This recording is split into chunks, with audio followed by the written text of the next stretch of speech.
Halo traders, salam investasi. Kembali bersama saya Indra Yudhistira di dalam Fibis Focus. Dan untuk tayangan kali ini kita akan mengetahui bagaimana perkembangan ataupun outlook ekonomi makro di Indonesia untuk tahun 2014.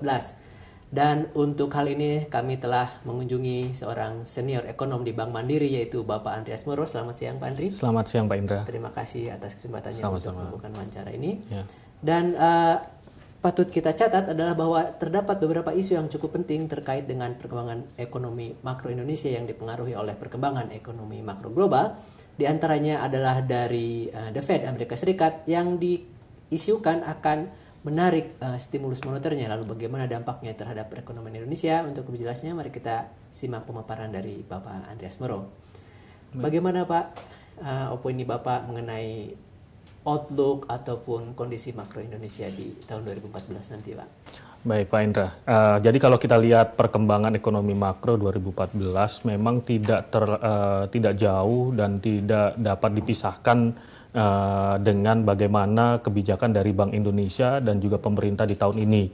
Sebagaimana yang kita ketahui, memang Bank Indonesia kemarin kan juga seminggu yang lalu sudah menaikkan suku bunga acuan ya sebesar 25 basis lagi menjadi 7,5% itu kita lihat itu memang arah yang diinginkan oleh Bank Indonesia terkait juga dengan pertumbuhan ekonomi Indonesia. Jadi memang kedepannya memang kita akan melihat kebijakan Bank Sentral ini akan berdampak kepada memang tingkat pertumbuhan ekonomi Indonesia yang tidak terlampau tinggi. Kemarin Bank Indonesia sendiri merilis bahwa ekspektasi pertumbuhan ekonomi Indonesia di kisaran 5,8 sampai 6,2%. Sebelumnya. Ya, namun kita perkirakan sendiri itu di kisaran 5,7%. Itu relatif flat dibandingkan dengan tahun ini kita perkirakan juga 5,7%. Kita memang melihat adanya penurunan ya terkait juga dengan kinerja ekspor kita. Sebagaimana yang kita ketahui bahwa sekitar 60% dari ekspor kita tuh terdiri dari ekspor raw commodities.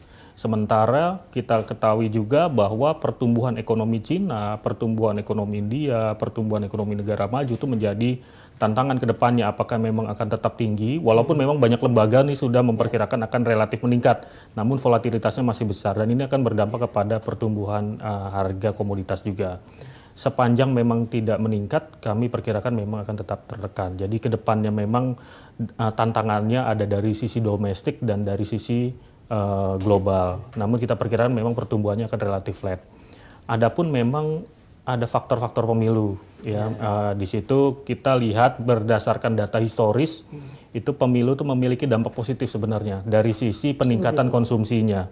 Jadi secara relatif pemilu akan mendorong pertumbuhan ekonomi itu antara 0,2 sampai 0,3 percentage point.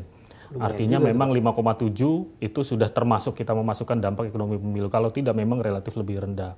Ya seperti itu. Jadi ada satu hal lagi Pak mengenai kurs rupiah. Ini kan kalau tidak salah saya mencatat ini dari setahun ini rupiah ini terdepresiasi sekitar 20% kalau tidak salah Pak. Ini bagaimana tahun depan Pak? Jadi kalau kita lihat memang bicara dari kurs rupiah, kita coba melakukan riset juga dari data selama 20 tahun terakhir. Memang kalau dilihat probabilitasnya rupiah itu lebih banyak terdepresiasinya ya, peluang terdepresiasi dibandingkan menguatnya.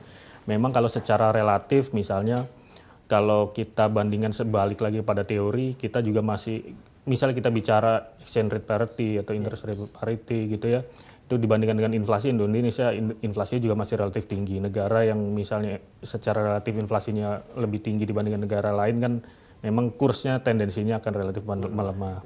Namun kalau kita lihat ke depannya memang tidak terlepas dari aliran dana asing juga gitu ya. Kalau memang terjadi volatilitas ya memang dana asingnya kecenderungannya akan keluar dari emerging countries. Jadi story-nya bukan cuma pelemahan rupiah sebenarnya, tapi penguatan US dollar setiap terjadi gejolak gitu. Jadi bukan cuma rupiah, tapi mata uang lain seperti rupiah, ya lira Brazil, ya Malaysian ringgit dan lain sebagainya. Jadi itu akan melemah. Yang melemah itu bukan hanya rupiah, tapi terutama negara-negara emerging. Emerging sebagai tempat ya berinvestasinya aliran modal jangka pendek ya. Namun kita melihat memang ada harapan di 2014 ini kan ada pemilu, harapannya memang tercapai, ada pemimpin baru misalnya. Ya biasanya kan market juga menaruh harapan langsung ya, dan ini memang yang diharapkan juga akan menambah aliran modal masuk ke Indonesia seperti itu. Mungkin ini sedikit terakhir ya Pak. Ya. Ini sebetulnya mengulang pertanyaan yang tadi Pak.